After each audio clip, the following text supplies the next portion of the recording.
Hello everybody and welcome back to my channel. My name is Gita Marie and today I'm going to take you guys with me throughout my day. I work as an environmental educator, public speaker, climate advocate. I want to show you a realistic everyday day in my life where I am not traveling.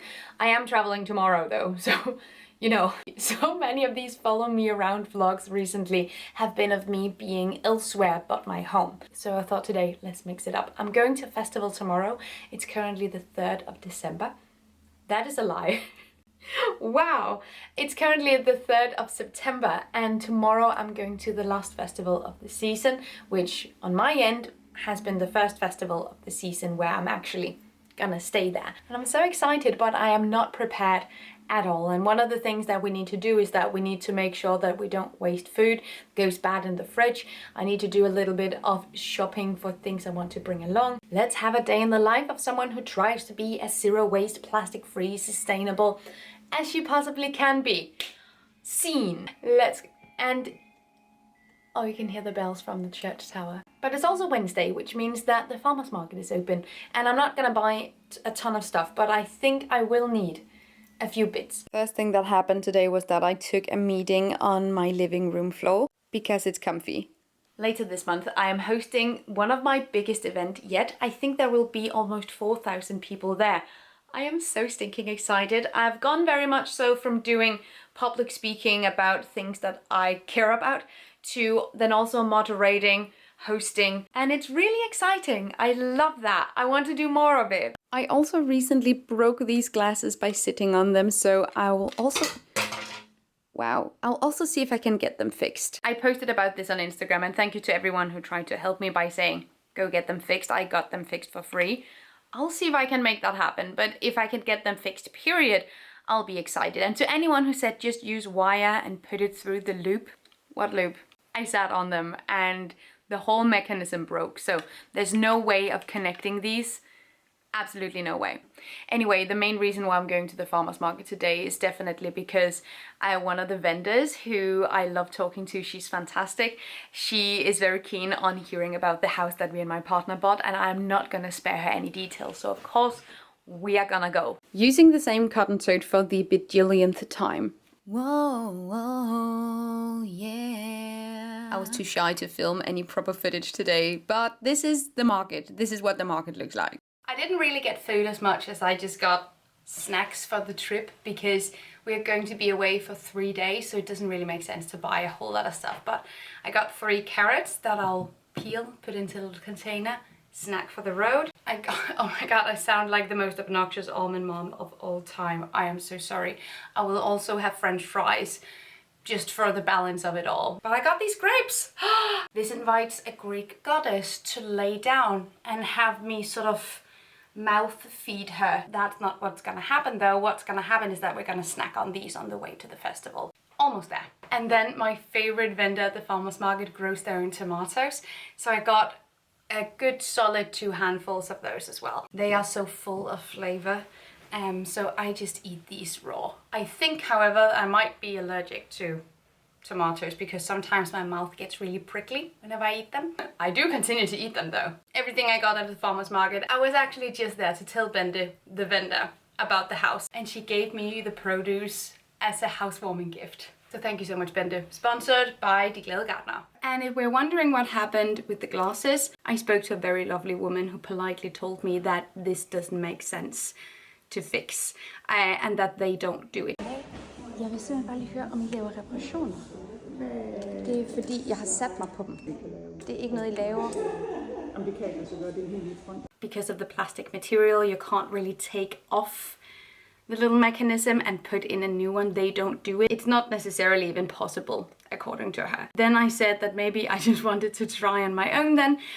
I'm thinking then to get a pair of sunglasses that's damaged from a thrift store and then try to use that mechanism. She didn't seem like that was an entirely realistic fix, but I'm gonna give it my best shot. If you have any other ideas on how to do this, I would love to hear from you, because she basically just told me that I needed to get new glasses. But I want to use these ones, this color, so not fixing them not an option. Now the next thing that needs to happen is that I need to find a way to use these apples. And I'm thinking we're gonna turn them into apple pies. And I have this whole idea about filming a reel while I do this, so I'll film both things at the same time, and then you can see the reel and you can see sort of how dumb it looks from behind the scenes. That's what we're gonna do, okay? We are trying something new with this microphone, but honestly this feels so much better. Let's get started. Okay. Things that environmentalism has ruined for me while I make some apple pies. Here are four things that environmentalism has absolutely ruined for me while we make some apple desserts. Yes. I cannot watch superhero movies anymore. Thinking about all the infrastructure damage and the resource impact of all the concrete that's destroyed. I am a hoot. Now that we have all the apples diced, we're gonna add some vanilla sugar and some cinnamon. And then we're just gonna let it slightly simmer on low heat. Sales and discounts used to be fun. But they're ruined, and absolutely for the better. Because products that are resource intensive and requires human labor need to be costly. I added cinnamon, by the way. Also buying things just because it's cheap. Also buying things just because it's cheap is overconsumption.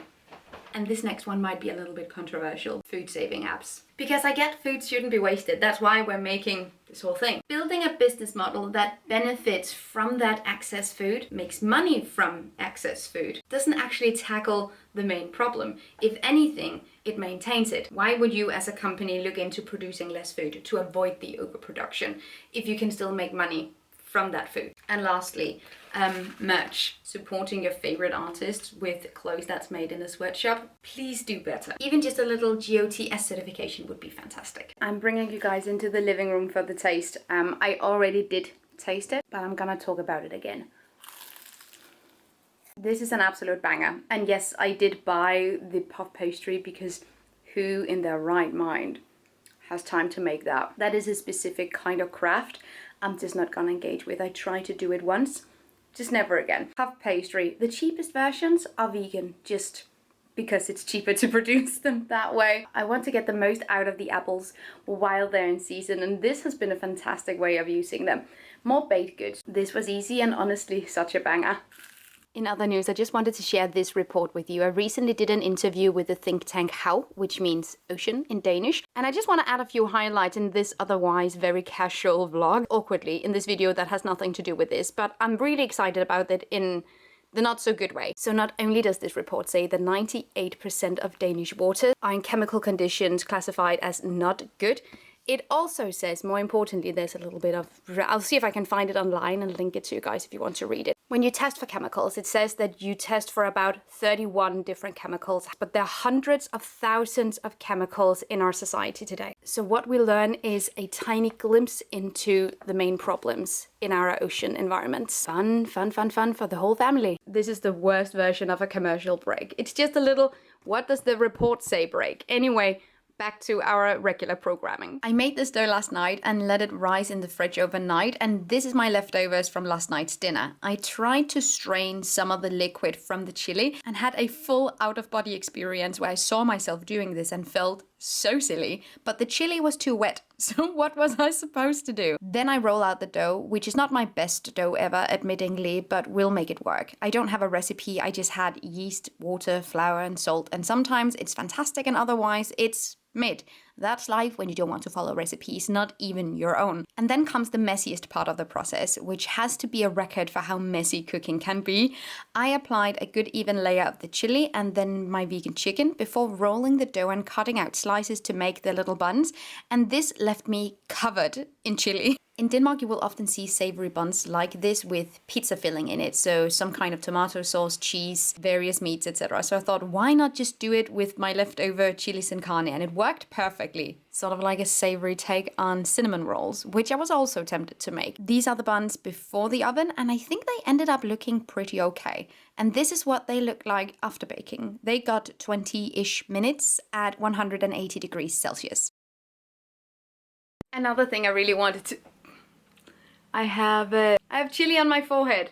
I don't know if you ever make too much chili sin carne, but if you do, this is a fantastic way of using the leftovers. Got a nice little cross section there. So let's taste it together. It still looks pretty moist in the middle. Spongy, absolutely manageable. This puts life back into my chili sin carne. And if it gets too dry, you can dip it in hummus or salsa. Everything has had a chance to cool, and I just got this thought. I feel like it looks a tiny bit like the very shitty, cheap ham pieces from the supermarket. That wasn't exactly my intention, but I think it's the pink pigment from some of the apples that's doing this. Anyway, we will prevail. It does look a little bit like it though. I also found all the stuff that we need for the festival. This is my bag. It was my grandmother's, so love using it. Also just fantastic quality. Haven't packed my clothes yet. I don't know what I want to wear, except I do know I want to wear this massive jumper with a smaller jumper underneath. Perfect. And then we have all the equipment. I have a little cup with my name on it because we'll probably be having drinks, and this is better than using disposable plastic. I've had this for years at this point. Have a volleyball with the global goals on them from UN. Ah, okay, perfect. Staying on brand here. All the stuff that we use for camping. And the thing is, all of this stuff is incredibly easy to find secondhand. So even though it's a pretty gear intensive hobby, both festivals as well as camping of any kind, you can get a lot of this stuff secondhand. That's what I've done. And it's worked perfectly. What do you know? Bit of a chaotic wardrobe bedroom vibe currently, but I am on my way to a birthday. I'm low-key bringing one of the apple desserts for my dessert because desserts and people that aren't vegan doing vegan desserts, it often turns into fruit. So as a backup, I'm packing my own snack. All thrifted outfit today. Yeehaw. I am so ready to bust out this skirt again. It only really works for me with tights underneath, otherwise I feel like it's just too short and I'm not into it. So finally it's that kind of temperature where I can rock this again. Woo! Little bit of commotion for the earrings. They're clip-ons, they're fantastic. I got them in a vintage store in Paris. And as the true fashionista that we all know that I am, I put on my t-shirt backwards. Because otherwise the logo would be right here. We're not into it. Cardigan. Other than that, people are gonna ask, and I'm just gonna say, tough shit, that's where... who even decides what's the front and what's the back? No one. And that's everything for today. Thank you so much for watching, even though this video is slightly shorter than usual, but I hope you can manage. Let me know down below what kind of content you want to see on my platform. More recipes, let me know impact analysis, more going over reports you didn't ask for. Let me know. Have an amazing day and take really good care of yourselves. Until next time. Bye.